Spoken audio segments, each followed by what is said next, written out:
Good morning, students. I am Shashi Verma, your English teacher, and today we are going to do the new topic. What is that? Punctuation. Yes, and I know that most of the punctuations you know very well. So, first one is your capital words. Capital words. Okay. Capital words means like if I am writing my name Shashi. Okay, so I put my first letter of my name capital. Okay, so this is the rule. And कहाँ कहाँ पर हम इसको use करते हैं? Like when you write the name, when you write the name or any specific things like name of countries, and that I think you know very well because in smaller classes we have done it. Then ठीक है, reverse के name के आगे आप countries के name है आपका, उनमें आप सब में फर्स्ट लेटर को कैपिटल करते हैं जो कि स्पेसिफिक होती है. ठीक है.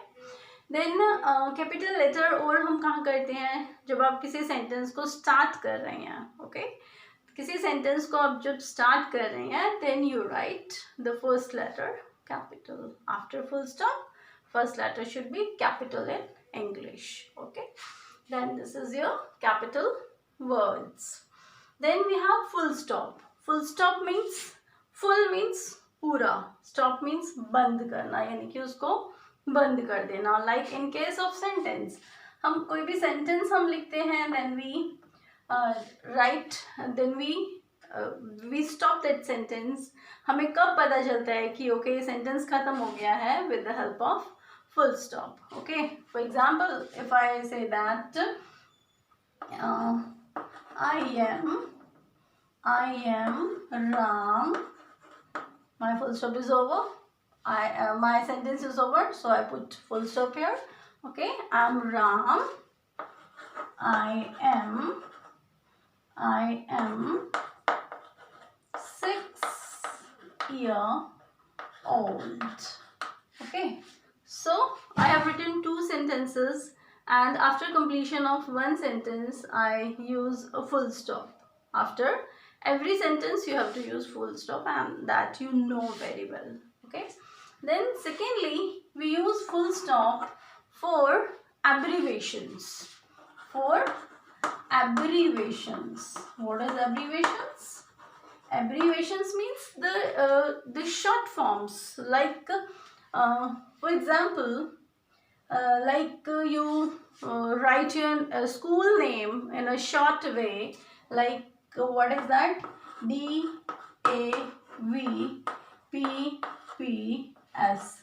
You're writing like this. So after every letter you put full stop.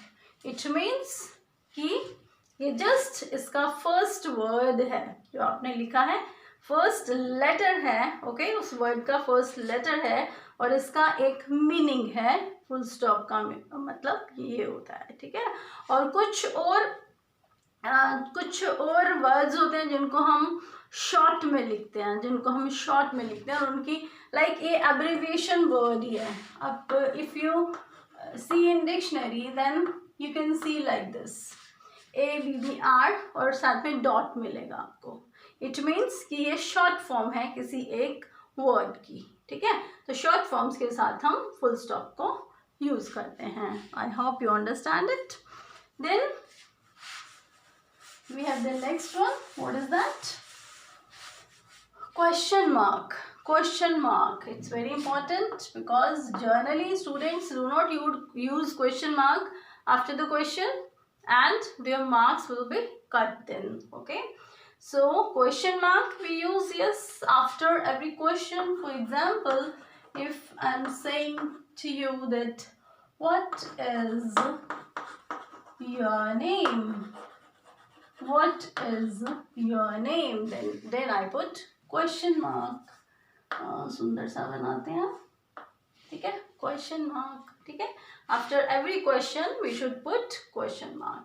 Then it's exclamation mark. Exclamation कौन से सेंटेंसेस में होता है? यस, एक्सक्लेमेटरी सेंटेंसेस में. Very good, right students. Exclamatory sentences कहाँ यूज करते हैं?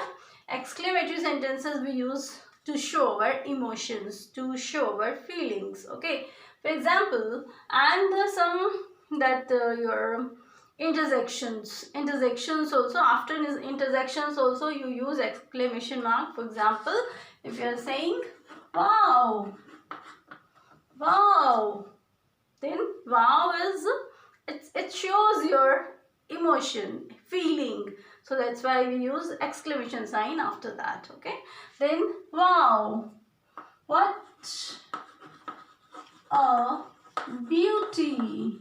आप किसी को देख के कहते हो, आपको कोई बहुत सुंदर लगता है तो आप उसको देख के कहते हो वाओ व्हाट अ ब्यूटी.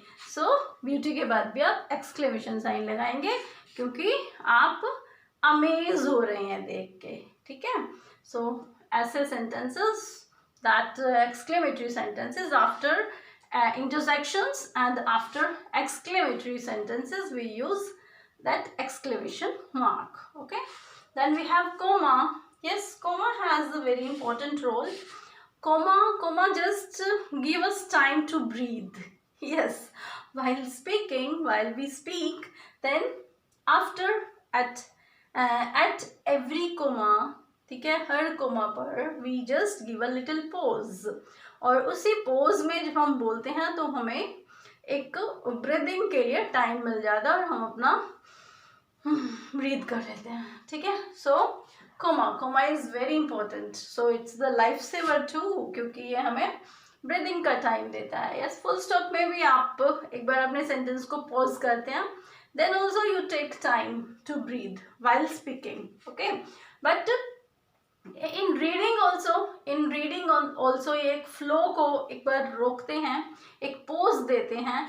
सो एक हल्का सा पोज देने के लिए देन वी यूज कोमा. ठीक है, हल्का सा पोज देने के लिए. ठीक है, then secondly if you want to write many items, for example आप कहते हो I like apple, banana. Okay, I like apple, banana, then grapes, etc. So आपने अब एक ही तरह की चीजें लिखी हैं, एप्पल, बनाना, ग्रेप्स. सो इनको सेपरेट करने के लिए हम कोमा लगाएंगे. I like apple, banana, grapes, comma यहाँ पर आएगा. और जनरली जो लास्ट हमारा वर्ड होता है उससे पहले हम मीन्स कोमा नहीं लगाते हैं, वहाँ पर हम एंड का यूज करते हैं. I like apple, comma, banana and grapes etcetera. Okay, so this is the use of comma. And secondly for giving some little explanation, like in application you used to write, आप ऐसे लिखते हैं I, then your name सुमन, ठीक है, फिर आप लिखते हो. और यदि आपको इसका भी एक्सक्लेमेशन देना है कि भाई सुमन कौन, सो आप लिखते हो I Suman, then class monitor, ठीक है. उसके बाद फिर आप उसको क्लोज करते हो, बंद करते हो. ठीक है, सो इससे एक लिटिल एक्सप्लेनेशन के लिए भी हम कोमा को यूज करते हैं. Okay, this is the use of coma.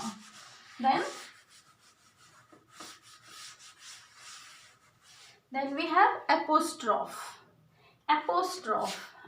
Coma हो गया. और देखो एपोस्ट्रॉफ और दोनों जो है कोमा ही होते हैं, पर दोनों में डिफरेंस क्या होता है? कोमा हमारा लगता है फुट पर, जैसे हमने लगाया एप्पल, उसके बाद हमने नीचे लगाया एप्पल और ग्रेप्स को अलग करने के लिए यहाँ फुट पर हम कोमा लगाएंगे. ठीक है, पर यदि जब ये एपोस्ट्रोफ क्या होता है, ये लगता है हेड पर. कहाँ लगता है? हेड पर. वर्ड जिस भी लेटर के साथ लगाना है उसके हेड पर लगेगा. सो फर्स्ट ऑफ ऑल कहाँ यूज होता है? इंग्लिश में एक वर्ड होता है ऑफ का मीनिंग होता है की. रिलेटिंग है, प्रपोजिशन है. ठीक है, रिलेशन के लिए है. रिलेशन बनाने के लिए है, रिलेटिंग वर्ड है, ये प्रपोजिशन है, ठीक है, ऑफ। सो इससे सपोज हम ऑफ को हटाना चाहते हैं वहां से, तब हम क्या यूज करेंगे, हम एपोस्ट्रोफ यूज करेंगे। कैसे, जैसे आप लिखते हो कि अ bag of like Ram, a bag of Ram. So a bag of Ram लिखने की बजाय आप लिख सकते हो राम्स, ऊपर हेड पर आप कोमा लगाएंगे, and that is not known as comma, that is apostrophe, Ram's bag, ठीक है, राम्स बैग, ठीक है।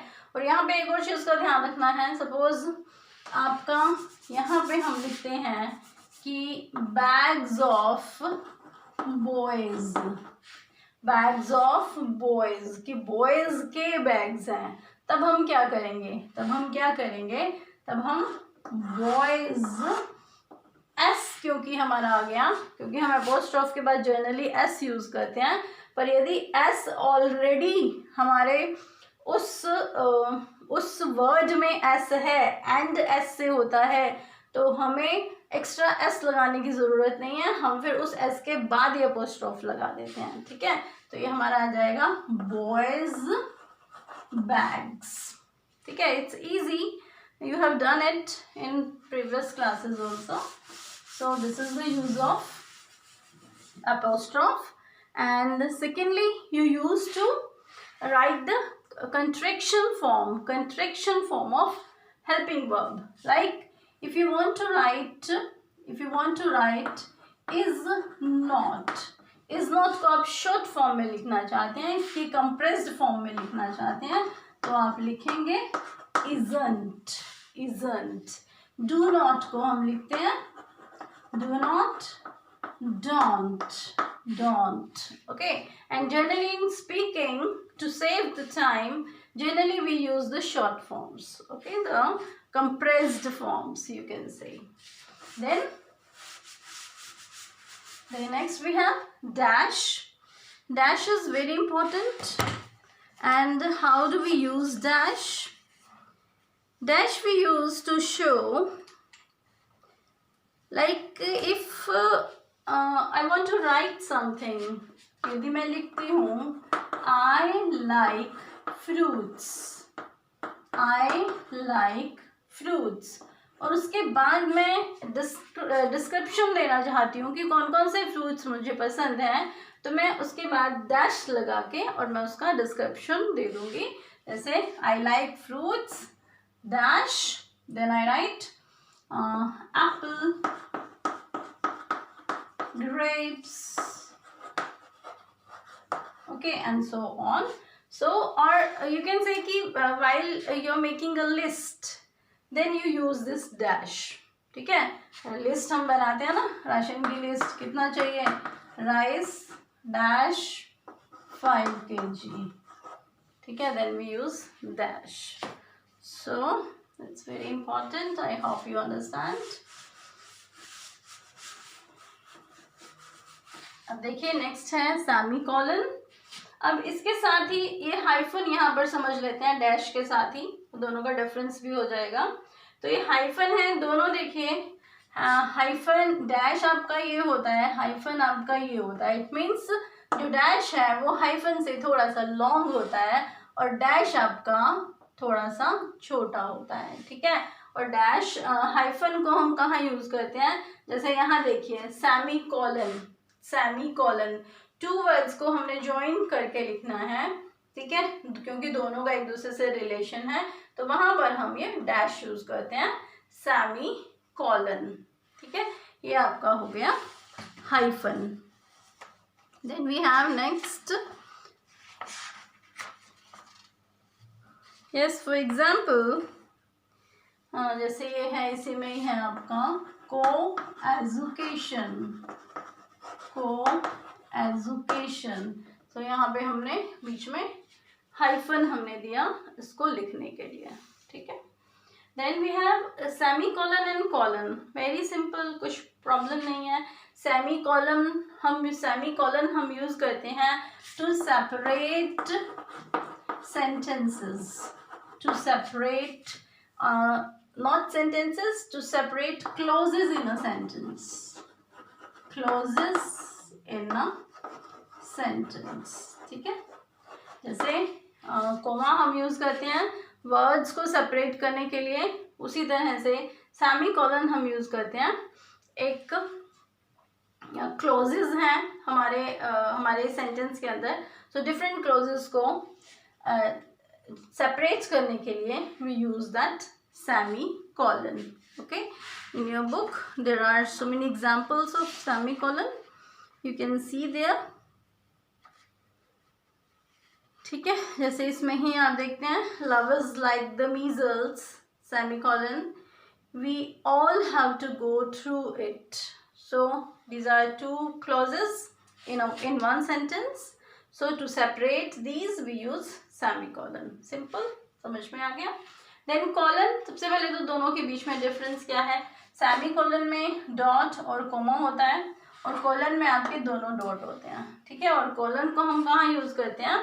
If you are writing a play, okay, if you are writing a play and you write the dialogues of the persons, okay, or the participants. तो suppose आप लिखते हैं राम. अब राम का क्या डायलॉग है, तो उसके पहले आप कॉलन यूज करेंगे, कॉलन लिखेंगे, उसके बाद आप उसका डायलॉग लिखेंगे. ठीक है, राम सपोज पूछता है हाउ डू यू डू.